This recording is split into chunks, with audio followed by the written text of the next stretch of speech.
भी एक डिस्कस कर लेते हैं। 1991 हम लोगों ने पहले चैप्टर में पढ़ा बेटा 47 what was the condition of Indian economy at the time of 1947। Second chapter में बेटा उसके बाद स्टोरी आगे बढ़ी, हमारी इकोनॉमी में कुछ डेवलपमेंट हुई और फिर हम लोगों ने देखा कि 1990 तक मतलब 50 से 90 तक क्या कॉन्सेप्ट रहा उसको हमने चेकआउट किया। एंड अब इसके बाद बेटा 1991 एंड ऑनवर्ड्स और उसके बाद हम लोग जो यहाँ पर करना चाह रहे हैं वो ये करेंगे बेटा। क्यों 1991 में इकोनॉमिक रिफॉर्म की रिक्वायरमेंट पड़ी, वो सबसे इंपॉर्टेंट इशू है। सबसे पहले आपको बता दूं बेटा कि इकोनॉमिक रिफॉर्म क्या है और क्यों जरूरत पड़ी। So the new economic policy government ने हमारी अनाउंस की थी 1991 में। The new economic policy started by the government since 1991 in order to solve the economic crisis. मतलब हमारी कंट्री में बेटा बहुत ज्यादा इकोनॉमिक क्राइसिस आ गए थे एंड उसको सॉर्ट आउट करने के लिए हम लोगों ने मतलब गवर्नमेंट ने इकोनॉमिक पॉलिसी को सेटल किया था। और गवर्नमेंट ने ये भी देखा था कि किस तरह से हम एक्सलेरेट करें इकोनॉमिक ग्रोथ को, और इसलिए इसको इकोनॉमिक रिफॉर्म बोला गया। तो बेटा इकोनॉमिक रिफॉर्म बोलने के पीछे रीजन क्या था? देखिए, जब आप कोई एक पॉलिसी में चेंज करते हैं तो पर्टिकुलर वो सेक्टर में रिफॉर्म होता है।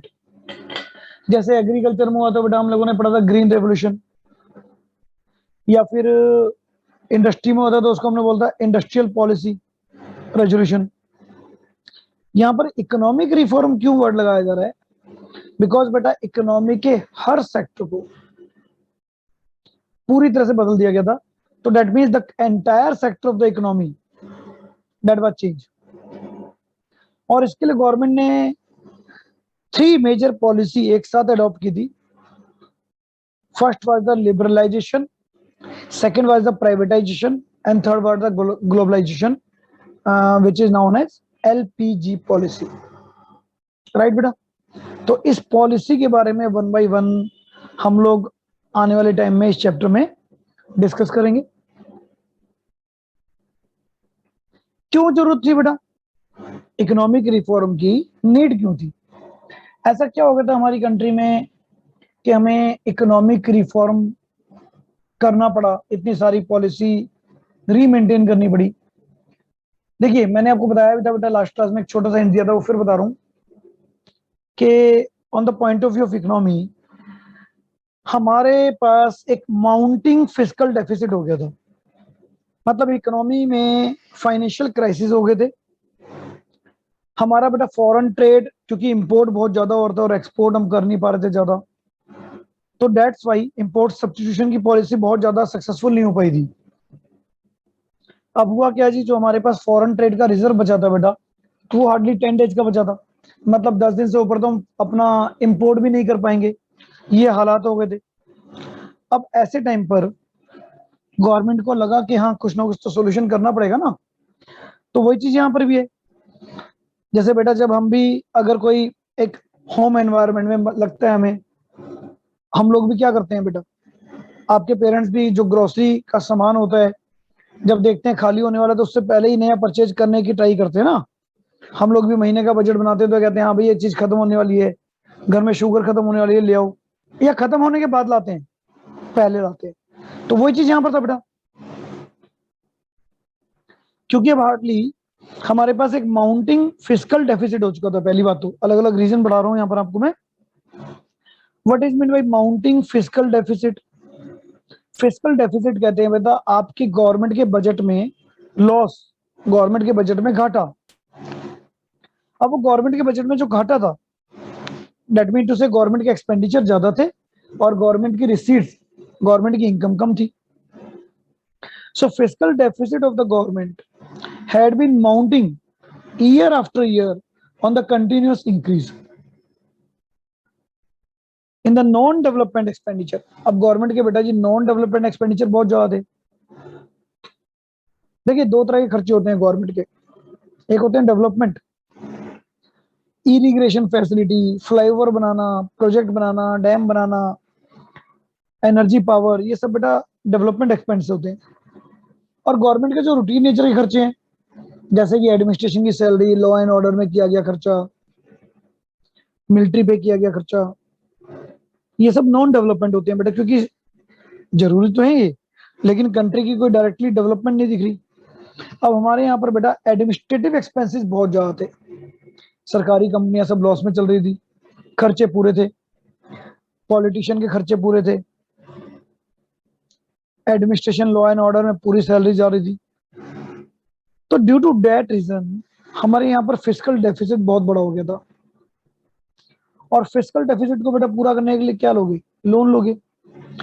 तो उसने पब्लिक डेट्स को बढ़ाया, और जब लोन ज्यादा होगा तो उसका इंटरेस्ट भी ज्यादा बढ़ेगा बेटा। तो इस तरह से हमारी इकोनॉमी एक तरह से डेट ट्रैप पर फंस के रह गई थी।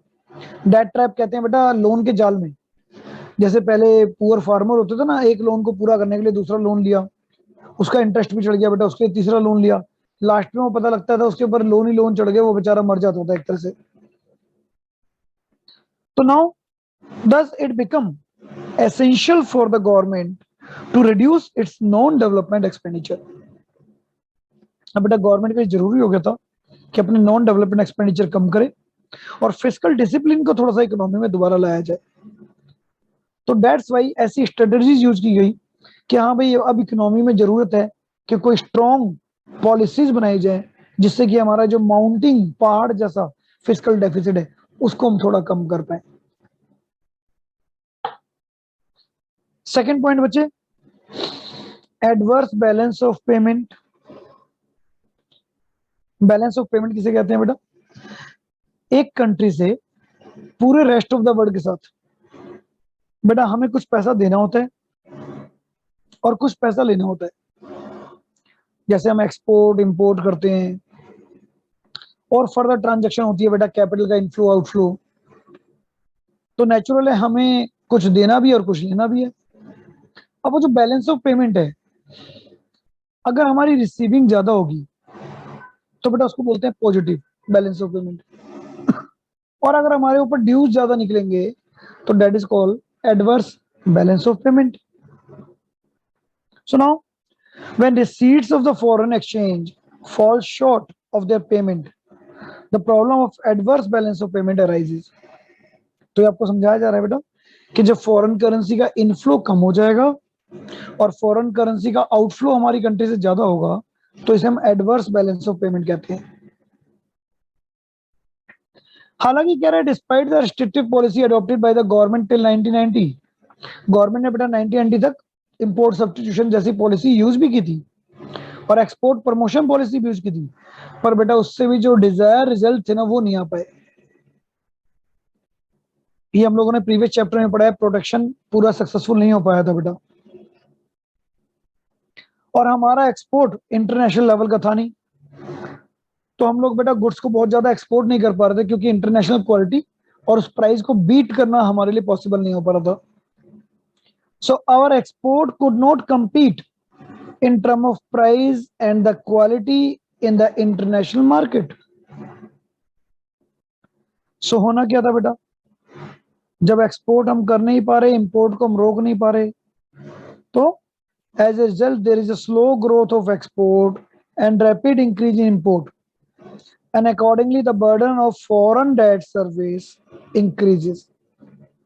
अब बेटा धीरे धीरे फॉरेन डेट सर्विस जो है बढ़ती गई, राइट, और उससे क्या हुआ, फॉरेन एक्सचेंज रिजर्व हमारा डिप्लेशन हो गया, कम हो गया बिल्कुल ही।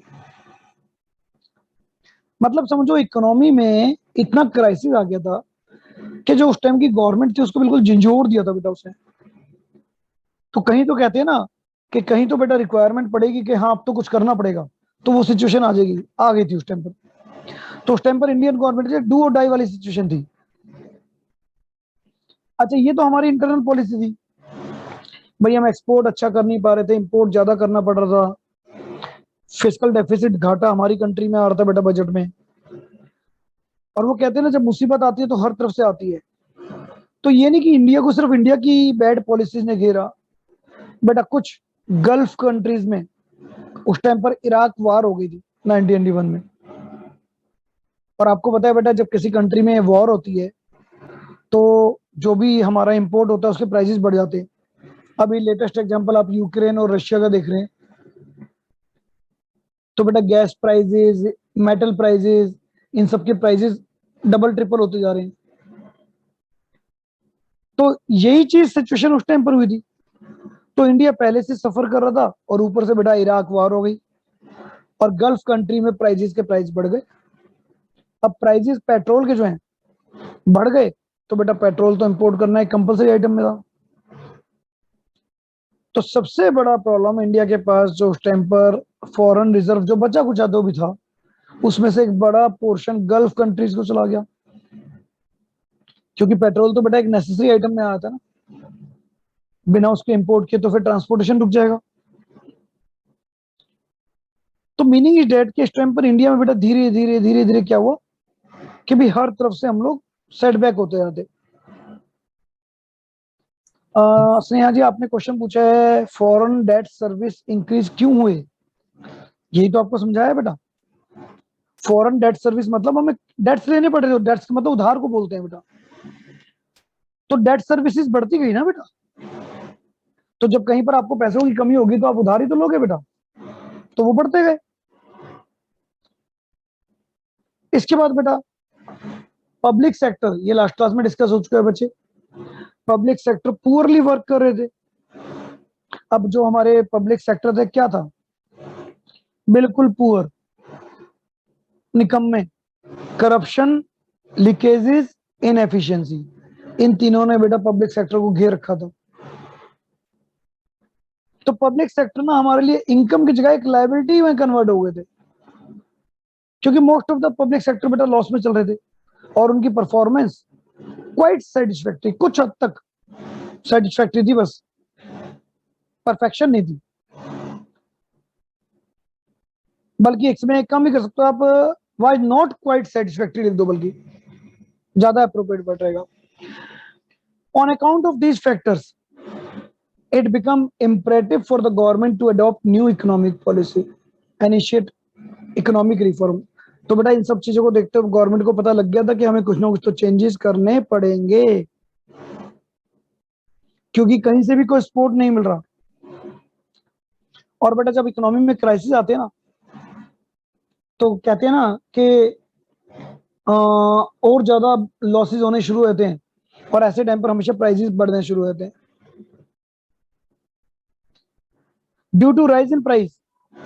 क्योंकि बेटा क्राइसिस आ गए, क्राइसिस आते हमेशा इकोनॉमी में इन्फ्लेशन फैलती है। अब इन्फ्लेशन ने जो हमारी इकोनॉमी में बैड पोजीशन थी उसको बिल्कुल वर्स कर दिया और खराब कर दिया बेटा। और फॉरेन एक्सचेंज रिजर्व, क्योंकि पेट्रोल वगैरह में बहुत जा चुका था, बताया अभी आपको, खत्म हो चुका था। यहाँ पर बताया गया 1991 में बच्चे जी हमारे पास फॉरेन एक्सचेंज का रिजर्व इतना कम हो गया था कि हम 10 दिन का भी इंपोर्ट का बिल पे नहीं कर पाने के लिए कैपेबल थे। मतलब 10 दिन और हम जीते तो बेटा इंपोर्ट नहीं कर सकते थे कुछ भी। अब इस सिचुएशन में हमारी गवर्नमेंट बेटा पूरी तरह से हेल्पलेस हो चुकी थी, इसलिए उसने लिबरलाइजेशन की पॉलिसी लगाई। लिबरलाइजेशन क्या होता है आगे आएगा। तो ये सारे रीजन थे बेटा जिनके कारण गवर्नमेंट को ऐसा फील हुआ, और फील क्या हुआ, मजबूरी भी थी, अभी आपको बताऊंगा क्या मजबूरी थी, कि हाँ भाई अब हमारा गवर्नमेंट सेक्टर, पब्लिक सेक्टर पूरी तरह से बर्बाद हो चुका है। इनकम का सोर्स बेटा हमारी कंट्री में है नहीं, बहुत ज्यादा हमारे पास कैपेबिलिटी है नहीं, and due to that reason हम लोग धीरे धीरे बैकवर्डनेस यानी कि बैंक्रप्सी की तरफ जा रहे थे, जैसे कंपनी दिवाली हो जाती है ना। अब बेटा इंडिया ने 1991 में क्या किया, इंडिया ने अप्रोच किया बेटा वर्ल्ड बैंक और आईएमएफ। चैप्टर 2 में हम लोग पढ़ चुके हैं, वर्ल्ड बैंक, आईएमएफ, ये इंटरनेशनल बॉडी होती है बेटा जो किसी भी कंट्री को हेल्प कर सकती है।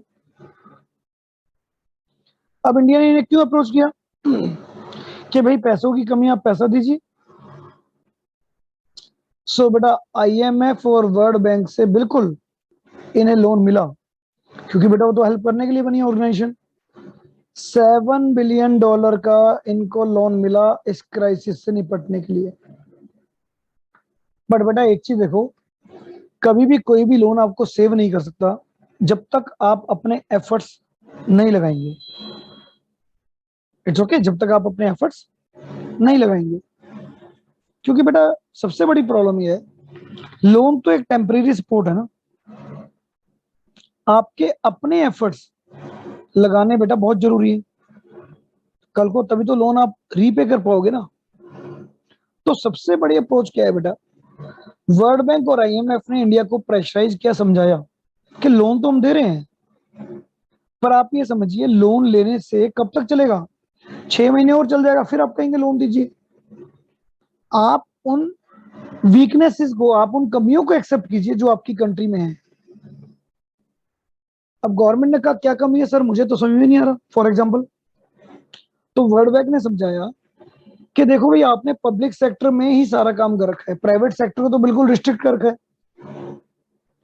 अब बेटा 1950 से 1990 तक आपने क्या पढ़ा था प्रीवियस चैप्टर में, कि पूरी तरह से पब्लिक सेक्टर को मेन रोल दिया गया था। तो गवर्नमेंट को समझाया भाई आप प्राइवेट सेक्टर को आने दीजिए मार्केट में, प्राइवेट सेक्टर इनिशिएटिव होता है और वो आपको प्रॉफिट कमा के दे सकता है। आप गवर्नमेंट सेक्टर का रोल थोड़ा कम कीजिए, खत्म मत कीजिए, बट कम कीजिए, और उसके साथ प्राइवेट सेक्टर को इन्वॉल्व होने दीजिए। अगर आप ये काम करने का कमिटमेंट करते हैं तो हम आपको ये 7 बिलियन लोन देंगे। तो it is not only the suggestion, that was the pressure. IMF और वर्ल्ड बैंक ने बेटा सिर्फ सजेशन नहीं दिया, प्रेशर भी किया कि लोन लेना है तो आपको ही करना पड़ेगा। तो बेटा for availing the loan, these international agencies मतलब आईएमएफ और world bank expected India to liberalise and open up the economy by the removing restriction on the private sector, reduce the role of the government in many areas, and remove the trade restriction between India and other country। मतलब वो कहते हैं भाई इतने सारे आपने licence है, ये है, वो है, फलाना ढिमका, इतने सारे रूल बना रखे हैं आपने, इन रूल को थोड़ा कम कीजिए। एंड फाइनली बेटा इंडिया को उस टाइम लोन चाहिए था, और इंडियन गवर्नमेंट को समझ में भी आया कि अगर सरवाइव करना है तो कुछ करना पड़ेगा। तो finally India agreed to the conditionalities of the World Bank and IMF and finally announce the new economic policy. और बेटा नेक्स्ट डे इंडिया ने न्यू इकोनॉमिक पॉलिसी अनाउंस कर दी। So this is the historical dramatic drama of economic reform policy, कि भाई क्यों economic policy बनाई गई, कहां से जरूरत आई, और किसके प्रेशर से और किसके सजेशन से ये पॉलिसी बनी। तो बेटा आईएमएफ और वर्ल्ड बैंक ने कितना लोन प्रोवाइड किया, 7 बिलियन। उन्होंने प्रेशराइज किया इकोनॉमिक रिफॉर्म के लिए। क्यों मजबूर था इंडिया, क्योंकि फॉरेन एक्सचेंज रिजर्व नहीं था, हमारे यहाँ पर फिस्कल डेफिसिट था, बजट में घाटा था, पब्लिक एफिशिएंसी जीरो थी, पब्लिक सेक्टर यूनिट काम नहीं कर पा रही थी, और ऊपर से रही से क्या सर, गल्फ कंट्री में इराक वार। तो due to that reason India start the policy of economic reform. So I think बेटा ये आपको बेसिक क्लियर हो गया होगा कि इकोनॉमिक रिफॉर्म हमें क्यों जरूरत पड़ी। ठीक है, अब इसके बाद इकोनॉमिक रिफॉर्म कोई बेटा इजी टास्क नहीं था, पूरी कमेटी बनाई गई। इस बार गल्फ क्राइसिस वाला पॉइंट बता। गल्फ क्राइसिस बेटा, गल्फ कंट्री बोलते हैं जहां से हमारा पेट्रोल आता है, खाड़ी देश। अब वहां पर वार हो गई थी, हमारी नहीं, उनकी आपस में वार हुई थी, इराक वार। तो बेटा किसी कंट्री में अगर वार हो जाएगी तो वहां से निकलने वाला प्रोडक्ट महंगा हो जाएगा, और सारा पेट्रोल बेटा, पूरे वर्ल्ड को पेट्रोल, 70% पेट्रोल गल्फ कंट्री से जाता है। अरे तो इसमें जो लिखा है ह्यूज अमाउंट ऑफ रेमिटेंसेस, इसका क्या मतलब है? मैं बताता रहा हूँ ना बेटा, अब गल्फ कंट्री से पेट्रोल आ रहा है, आपको पेट्रोल पहले मान लीजिए 50 रुपीज लीटर मिलता था, अब 100 रुपीज लीटर मिल गया। अब बेटा आपको मंगवाना तो जरूरी है, पेट्रोल नेसेसरी आइटम था, राइट। तो हुआ क्या, इंडिया का जो डॉलर था, पेमेंट तो डॉलर में जाएगी ना, ह्यूज मतलब बड़ा। तो इंडिया ने अपना एक बहुत बड़ा अमाउंट बेटा रेमिटेंस भेजा गल्फ कंट्री में, फॉरेन एक्सचेंज का, इनकी पेमेंट के लिए। क्योंकि जब आप पेट्रोल खरीदोगे तो पेमेंट तो करनी पड़ेगी ना। तो ये कह रहा है beside India use to receive huge amount of remittances, India को उस टाइम बड़े बड़े बिल मिले थे और इंडिया ने बड़ा अमाउंट रेमिटेंस किया गल्फ कंट्री को फॉरेन एक्सचेंज का। तो जो फॉरेन एक्सचेंज पहले से इंडिया में कम था वो बेटा और कम हो गया। इज दैट क्लियर और नॉट बेटा? Yes sir. अब इसके बाद बच्चे इकोनॉमिक पॉलिसी बनाई गई, लेकिन बेटा इकोनॉमिक पॉलिसी ऐसी कोई ना कागजों में लिखी हुई है 2 मिनट में पॉलिसी बन जाती है। किस टाइप के क्या मेजरमेंट करने हैं वो पहले एक पूरा स्ट्रक्चर खाका बनाया गया। अब देखो इसको 2 ग्रुप में बांटा गया। गवर्नमेंट की वर्किंग कमेटी थी, उन्होंने पूरी स्टडी करी, एनालाइज किया और 2 डिसीजन लिए गए। नंबर 1 भाई, एक तो गवर्नमेंट ने देखा कि जो इमीडिएट रिएक्शन है, जो अभी चाहिए मेरे को आज ही, पहले तो उस पर एक्शन लेते हैं और कुछ लॉन्ग टर्म प्लान बनाते हैं कि आगे चलकर ताकि ये दोबारा से नौबत ना आए तो हमें क्या करना चाहिए। तो बेटा ये था हमारा classification of economic policy. Number 1 stabilisation measures. Stabilisation measures are short term measures. Short term measures का मतलब क्या होता है बेटा? जो कि किसी भी कंट्री में कह सकते हैं अर्जेंट होती है, ठीक है ना। Intended to correct the sum of the weaknesses that have developed the balance of payment and bring inflation under control. देखो मेरी कंट्री के लिए बेटा पहले 2 चीजें जरूरी थी एज ए गवर्नमेंट। एक तो बैलेंस ऑफ पेमेंट को थोड़ा ठीक करना और एक महंगाई को रोकना। तो गवर्नमेंट ने वर्क किया कि भाई किसी भी तरह से पॉलिसी जैसी मर्जी बनाओ, पर उस पॉलिसी के 2 मेन मोटिव होने चाहिए अर्जेंटली। एक तो फॉरेन एक्सचेंज रिजर्व हमारी कंट्री में आ जाए और दूसरा प्राइसेस कंट्रोल में हो। तो ये 2 मोटिव रखे गए थे सबसे बड़े। और दूसरा बेटा स्ट्रक्चरल रिफॉर्म, ये लॉन्ग टर्म थे कि भाई ठीक है जो अर्जेंसी है वो तो हो गई पूरी। इसके अलावा लॉन्ग टर्म मेजर में क्या करना है? लॉन्ग टर्म मेजर में करना है कि हमारी इकोनॉमी की एफिशिएंसी बढ़े और सबसे बड़ी बात इंटरनेशनल मार्केट में जो हम compete नहीं कर पा रहे वो करने में सक्सेसफुल हो जाए, राइट। तो उसके लिए क्या करना पड़ेगा बेटा? जो रिजिडिटी मतलब कॉम्प्लेक्स रूल्स से उनको उठाना पड़ेगा। इंडियन प्रोड्यूसर की पहुंच इंटरनेशनल मार्केट में देनी पड़ेगी। तो इन 2 स्ट्रक्चर को देखते हुए अब गवर्नमेंट ने परमिशन दे दी बेटा अपनी वर्किंग कमेटी को कि ठीक है new economic policies confirm applied, आप बनाइए क्या क्या बनाना है। और बेटा पॉलिसी तो तैयार थी इकोनॉमिस्ट के पास, जो हमारी वर्किंग कमेटी थी। तो 3 पॉलिसी लगाई गई। The government initiated a variety of policy under the 3 main heads: liberalisation, privatisation and globalisation. तो ये बेटा 3 अलग अलग पॉलिसी थी हमारी, जिसको अब हम इस चैप्टर में डिटेल में पढ़ेंगे। तो फर्स्ट हाफ हमारा introduction of the chapter complete हो गया। दैट मीन्स कि किस तरह से इस पॉलिसी को बनाया गया, किसकी रिकमेंडेशन पर अप्लाई किया गया और ऐसे क्या रीजन थे कि इन पॉलिसीज को अप्लाई करना इंडिया के लिए जरूरी था। कोई डाउट लेना चाहेगा बेटा यहां तक बताइए? सर स्ट्रक्चरल रिफॉर्म वाला पॉइंट बेटा देखिए हम, इसकी सेकंड लाइन। हाँ मैं बता दूं, हमेशा क्या होता है बेटा कि लॉन्ग टर्म मोटिव बनाए गए थे इसके अंदर। तो इंडिया में देखो लॉन्ग टर्म मोटिव क्या थे कि हम लोग बच्चे इंटरनेशनल कॉम्पिटिटिवनेस में भाग नहीं ले पा रहे थे, क्योंकि इंडियन प्रोडक्ट बेटा ना तो क्वालिटी वाइज बहुत अच्छे थे और ना ही प्राइस वाइज कॉस्टली बनते थे और क्वालिटी कम थी। और दूसरा हमारे यहाँ के प्रोड्यूसर को ना इंटरनेशनल मार्केट में जाने की बेटा खुली छूट भी नहीं थी। There are too many hurdles, कानूनी हर्डल्स इतने ज्यादा थे कि आपको लाइसेंस लेना पड़ेगा, आप ये एक्सपोर्ट नहीं कर सकते, वो नहीं कर सकते। तो स्ट्रक्चर रिफॉर्म में लॉन्ग टर्म पॉलिसी बनाई गई और ये देखा गया कि किसी तरह से इंटरनेशनल कॉम्पिटिटिवनेस बढ़ाया जाए, मतलब हमें भी कंपटीशन मार्केट में आने का मौका मिलना चाहिए। अब मौका कब मिलेगा बेटा? जब सरकार प्रोड्यूसर को कहेगी। देखो बड़ा सिंपल कॉन्सेप्ट है। फॉर एग्जांपल आपकी क्लास है, अब आपकी क्लास में से बेटा दिल्ली लेवल पे कोई स्टेट लेवल पर मान लीजिए कोई कंपटीशन हो रहा है, अब आपकी क्लास में वो इन्फॉर्मेशन ही नहीं आई, आपकी क्लास एलिजिबल है ही नहीं तो कोई जाएगा ही नहीं।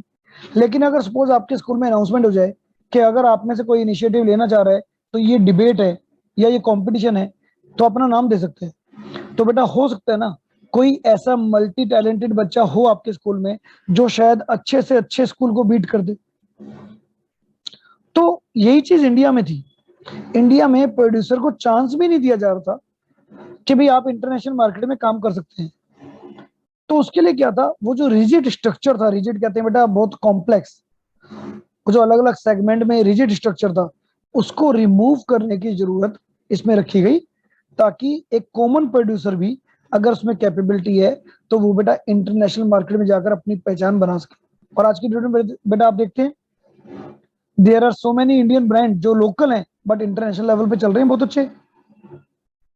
जैसे मैंने तो आपको अभी स्मॉल स्केल का एग्जांपल दिया था, लिज्जत पापड़, प्रिंस अचार, these are the small brands but nowadays they look like an international brand। उन्होंने अपनी पहचान बनाई हुई इंटरनेशनल लेवल पर। तो ये था बेटा इंटरनेशनल कॉम्पिटिटिवनेस को ठीक करना। कैसे किया गया? Now the first policy, the first policy is liberalisation. बेटा लिबरल का मतलब होता है किसी चीज को आसान बनाना, लिबरल का मतलब सिंपल। तो सबसे पहली चीज, what is mean by liberalisation? Liberalisation means removing all the unnecessary controls and restrictions like permit, license, duties, quotas, etc. imposed by the government। अब बेचारा एक प्रोड्यूसर क्यों नहीं एक्सपोर्ट कर पा रहा था? पहले परमिशन चाहिए, फिर लाइसेंस चाहिए, फिर ड्यूटी बहुत ज्यादा थी, फिर सरकार ने बेटा रिस्ट्रिक्शन लगा रखी थी क्वांटिटी वाइज। अब गवर्नमेंट ने कहा इन सबको हटाओ, लिबरल कर दो, इन सबको इजी कर दो। अब इन सबको बेटा लिबरल किया गया तो धीरे धीरे धीरे धीरे नॉर्मल प्रोड्यूसर भी सोचने लगा ना कि हाँ मैं भी इंटरनेशनल लेवल पर आ सकता हूँ, तो वो बेनिफिट हुआ। गवर्नमेंट की सोच क्या थी इसके पीछे? गवर्नमेंट की जो थॉट थी बेटा वो क्या थी? To raise internal competitiveness of the industrial sector.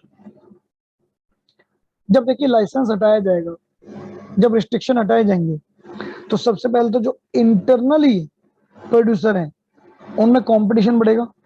बेटा देखिए ये तो फैक्ट है, क्वालिटी तभी इंप्रूव होती है जब कंपटीशन आता है। आप भी क्लास में 40 स्टूडेंट बैठते हैं, 50 बैठते हैं, तभी तो बेटा कंपटीशन आता है ना। अब मान लीजिए कोई बच्चा है, बड़ा सिंपल एग्जांपल है, आप यहाँ पर ग्रुप में बैठे हैं तो बेटा आपको कंपटीशन है। अभी एक क्वेश्चन एक ने पूछा लेकिन समझा तो सबने, दूसरा क्वेश्चन सेकंड पर्सन ने पूछा लेकिन समझा तो सबने, तो ये सब चीजें तो ठीक है ना। अब मान लीजिए आप कहते हो नहीं, कोई सपोज मैं कहता हूं मैं एक बच्चे को पढ़ा रहा हूं सिंगल, अब बेटा कितना तो मैं उसको नॉलेज दे पाऊंगा और कितना वो मेरे से ले पाएगा। सो कभी भी सिंगल पर्सन में या सिंगल स्टूडेंट के साथ, कभी सिंगल टीचर के साथ स्टडी में वो परफेक्शन नहीं आ पाएगी ना। तो competition is always necessary. Class में भी आपके 40 बच्चे हैं, आपने एग्जाम देने हैं, आपको लगता है कि हाँ मुझे उससे अपर आना है, तभी तो कंपटीशन है, और कंपटीशन है तो क्वालिटी है। तो गवर्नमेंट को लगा कि हम लाइसेंस हटाएंगे तो मल्टीपल कंपनीज आएंगी, मल्टीपल कंपनी आएगी तो कम से कम इंटरनल इंडिया के अंदर कंपटीशन बढ़ेगा। ऊपर से हर एक को परमिशन दी जाएगी कंपनी सेटअप करने की। तो बेटा अगर इंडिया में पोटेंशियल है तो डेट मीन्स फॉरेन इन्वेस्टमेंट भी आएगी। आज there are too many companies जो कि इंडिया में आके अपना बिजनेस सेटअप कर रही है, और जब फॉरेन कंपनी इंडिया में आएगी तो बेटा कहीं ना कहीं जब इनकम होगी इंडिया में तो फॉरेन डेट्स का बर्डन कम होगा कि नहीं होगा। मतलब ये प्लानिंग सोची गई थी। देखो जब हम इंडियन इको पढ़ते हैं तो बेटा every planning that is not successfully 100%, but yes it was successful, it is successful, it will successful.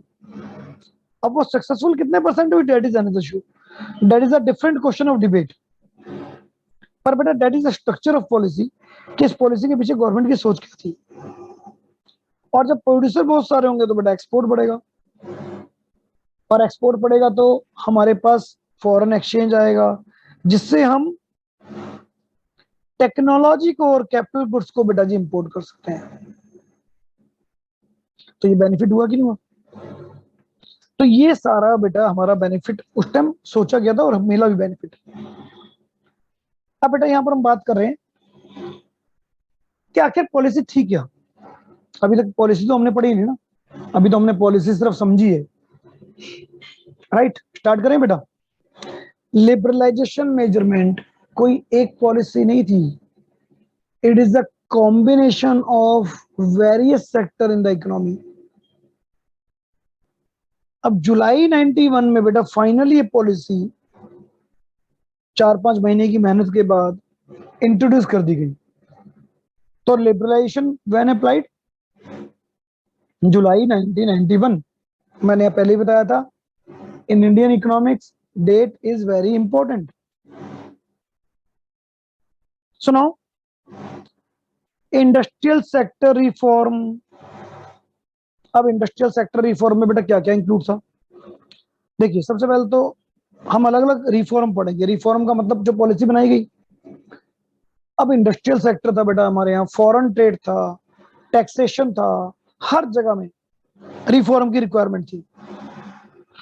हर एक की कमियों को निकाला गया और उस कमियों को ठीक किया गया। अब हम लोगों ने इससे पहले क्या पढ़ा था बेटा? इंडस्ट्रियल रिफॉर्म 1956 आईपीआर पॉलिसी है ना, बिल्कुल उसका उल्टा। वहां पर क्या किया गया था? सारी कंपनियां सरकारी कंपनियां बना दी गई थी। अब बेटा देख लिया ना, 40 साल में सरकारी कंपनियों ने कुछ नहीं किया। महानगर टेलीफोन निगम में एक टेलीफोन की वेट करने के लिए 5 से 7 साल वेट करना पड़ रहा था। यही पढ़ा था ना मैं लास्ट क्लास में। So abolition of the industrial licensing. सबसे पहले तो बेटा इंडस्ट्रियल लाइसेंस हटा दिया गया। लाइसेंस हटाने से क्या होता है? एक कॉमन प्रोड्यूसर भी अब वो बिजनेस करने के लिए कैपेबल हो जाता है। हाँ, कुछ छोड़कर।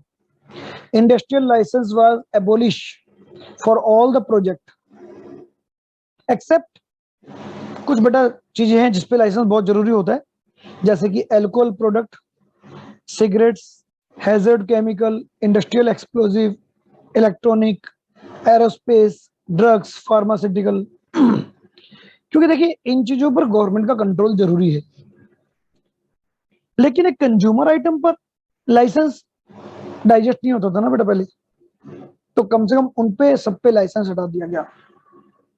तो इसका मतलब नंबर 1, लाइसेंस हटाने का मतलब अब कोई भी प्रोड्यूसर अपना बिजनेस इजी वर्क के साथ सेटअप कर सकता था। पहले क्यों नहीं बिजनेस कर पाते थे प्राइवेट एंटरप्रेन्योरशिप? आपको पहले लाइसेंस लेना है, लाइसेंस लेने के लिए 20 चक्कर काटने सरकारी ऑफिस के, इतने सारे हर्डल्स थे बेटा, उसमें लाइसेंस मिल ही नहीं पाता था। फिर पहले सरकार ने शेड्यूल ए, शेड्यूल बी, शेड्यूल सी बनाया हुआ था बेटा, जिसमें मोस्टली आपने पढ़ा था शेड्यूल ए में 17 इंडस्ट्री थी जो गवर्नमेंट के अंडर कर दी थी। अब बेटा दूसरे लेवल पे 1991 में सरकारी कंपनियों की संख्या 17 से घटाकर 8 कर दी गई। मतलब सिर्फ 8 इंडस्ट्री थी, वो भी डिफेंस वगैरह से related, defence, atomic energy, railway. बाकी सबको बेटा प्राइवेट सेक्टर के लिए ओपन कर दिया गया। इसका मतलब अब अगर कंट्री में प्राइवेट एंटरप्रेन्योरशिप है तो they can start the unit. और बेटा जब प्राइवेट सेक्टर भी आता है तो नेचुरल है कंपनी में कैपिटल फॉर्मेशन तो होता है ना। आज हमारी कंट्री में Tata, Birla, Ambani ji, they are the main pillar. These person are the main pillar for the country. They generate the employment, they generate the capital. तो प्राइवेट सेक्टर को ओपन कर दिया गया बेटा, और उधर से रिफॉर्म किया गया स्मॉल स्केल सेक्टर को। रिफॉर्म करने का मतलब क्या बेटा? पहले गवर्नमेंट ने स्मॉल स्केल सेक्टर के लिए कुछ चीजें रिजर्व कर रखी थी कि भाई ये सिर्फ स्मॉल स्केल सेक्टर ही बनाएगा। अब बेटा स्मॉल स्केल सेक्टर भी कहने वाली बात है ना, स्मॉल स्केल सेक्टर भी एक एक्ट के अंदर रजिस्टर्ड होता है। हमारी कंट्री में अगर 100 इंडस्ट्री स्मॉल स्केल सेक्टर में है तो उसके ऊपर 1 लाख इंडस्ट्री तो बेटा अनरजिस्टर्ड है ना, बिजनेस तो गली गली में लोग कर रहे हैं। तो अब उन आइटम को डी रिजर्व कर दिया गया। डी रिजर्व करने का मतलब क्या हुआ बेटा कि स्मॉल स्केल इंडस्ट्री के अलावा दूसरे लोग भी अब इस बिजनेस को कर सकते थे, तो डी रिजर्व कर दिया गया। तो मतलब अब ये सिर्फ स्मॉल स्केल के लिए नहीं था, कोई भी इसको कर सकता है। और दूसरी ओर बेटा स्मॉल स्केल इंडस्ट्री को भी क्यों स्मॉल रहने दिया जाए? अगर वो पैसा कमा रही है तो उनको भी तो मॉडर्न बनाया जाए। तो उनकी लिमिट बेटा जी अब 1 करोड़ रुपए कर दी गई। तो देखो अभी हमने सिर्फ इंडस्ट्रियल रिफॉर्म पढ़ा है बेटा, तो सबसे बड़ा रिफॉर्म था ये लिबरलाइजेशन। अभी फाइनेंशियल सेक्टर में रिफॉर्म हम पढ़ेंगे बेटा। अभी इसके बाद हम लोग टैक्स सेक्टर में रिफॉर्म पढ़ेंगे, फॉरेन एक्सचेंज में रिफॉर्म पढ़ेंगे, ट्रेड सेक्टर में रिफॉर्म पढ़ेंगे, मतलब। और ये तो एक पॉलिसी है लिबरलाइजेशन, उसके बाद प्राइवेटाइजेशन, उसके बाद globalisation. So meaning is that बच्चे कि पूरी कंट्री को ही तो रिफॉर्म कर दिया गया। अगर इतने सारे रिफॉर्म आप पढ़ रहे हैं तो पूरी कंट्री को रिफॉर्म किया गया ना। और दैट वाज अ फैक्ट बेटा। आप कभी गूगल पे ना, यूट्यूब पर सिर्फ इतना सर्च कर लेना, financial crisis in India in 1991, आपको कोई ना कोई डॉक्यूमेंट्री मिल जाएगी। और आई एम वेरी सीरियस बेटा, उस डॉक्यूमेंट्री को सुनो, आपको बड़ा मतलब बड़ी अच्छे लेवल पे नॉलेज आएगी कैसी क्या रिक्वायरमेंट थी उस टाइम पर, जो हमें ये सारी चीजें कंसिडर करनी पड़ी। मतलब जो मैंने पढ़ाया है ना वो रियलिटी में जब आप एज ए स्टोरी देखोगे, एज ए मूवी देखोगे, एज ए डॉक्यूमेंट्री देखोगे तो आपको बड़ा मजा आएगा। तो ये चीजें बहुत जरूरी होती है बेटा। अब देखो इंडस्ट्रियल सेक्टर में जरा सा पढ़ा, इसका क्या मतलब नजर आ रहा है? There are lacks of producer who were intent to try the business but they were not able to try the business because of license policy। आपको कोई काम करना था बेटा लेकिन आप नहीं कर पा रहे थे, क्योंकि काम करने से पहले आपको पता लग जाता था यार गवर्नमेंट बहुत परेशान करेगी, बहुत लाइसेंस के हर्डल्स हैं, बहुत ट्रिकीज हैं सब कुछ। लेकिन जिस दिन आपको पता लगा सब कुछ ओपन हो गया, इजिली हो गया बेटा सब कुछ। तो उस लैक्स में से 1 लाख प्रोड्यूसर में से 10,000 प्रोड्यूसर तो इनिशिएटिव लेंगे ना अपनी कंपनी बनाने का। यही रीजन था बेटा 1991 के बाद फिर इंडिया ने कभी पीछे मुड़ के नहीं देखा। ग्रोथ कम हुई ज्यादा हुई, that is another issue. Corruption India में बढ़ा कभी कम हुआ, that is another issue. Inflation बढ़ी घटी, that is another issue. But जो फाइनेंशियल क्राइसिस था वो बेटा इतना बुरा जो 91 में था वो फिर कभी नहीं आया, और ना आए भगवान की दया से। और अब तो खैर इंडिया बेटा टॉप 10 कंट्रीज में आ गया है। तो that is the main difference कि इकोनॉमिक रिफॉर्म से इंडिया में क्या हुआ था।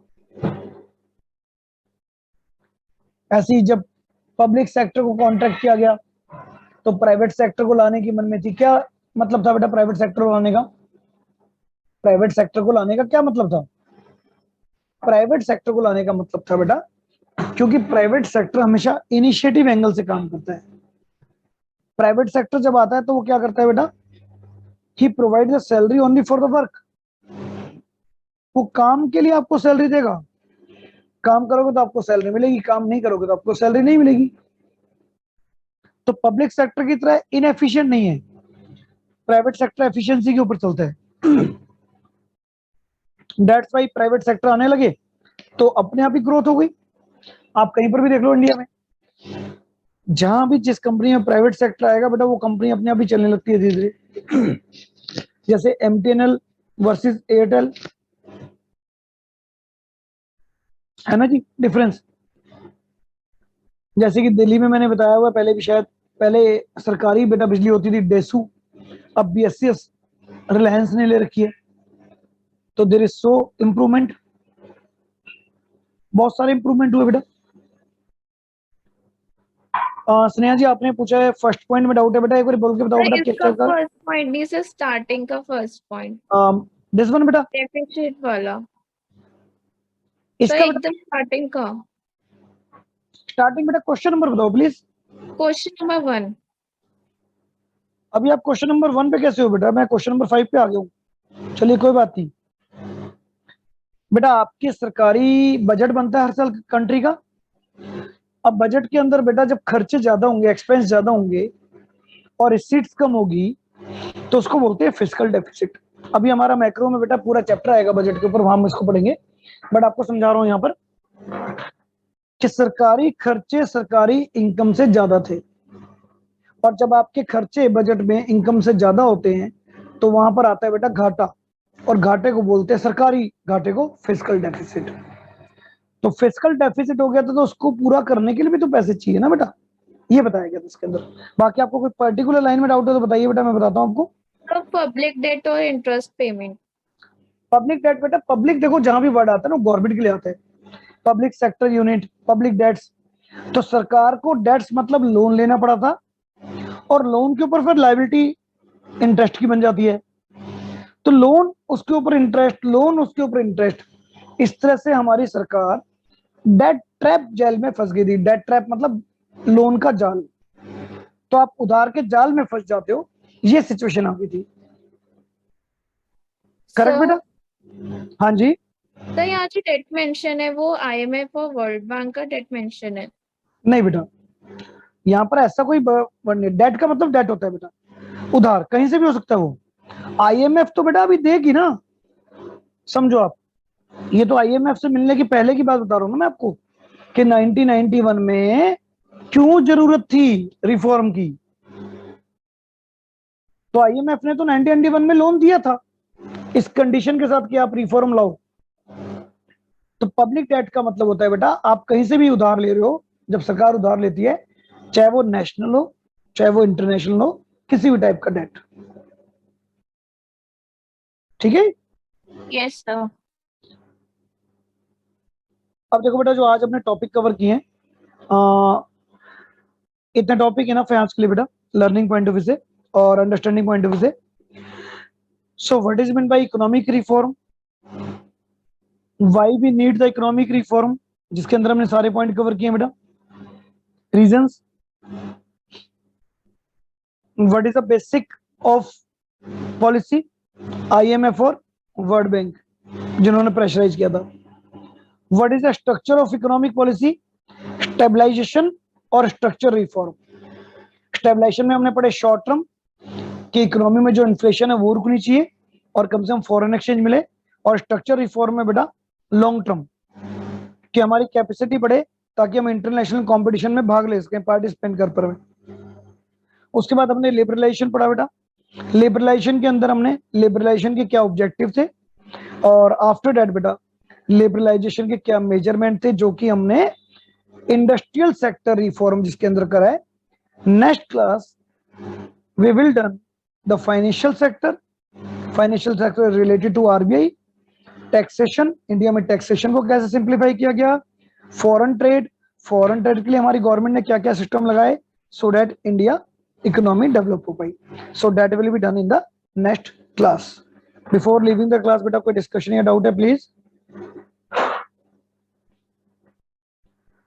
चलिए बेटा, नोट्स मैंने ऑलरेडी बेटा ग्रुप में सेंड कर दिए हैं, सो इसको कंप्लीट करके नेक्स्ट क्लास में यहां तक अपना कंप्लीट करके रखिएगा, क्लियर करके। टेक केयर, गुड बाय बेटा।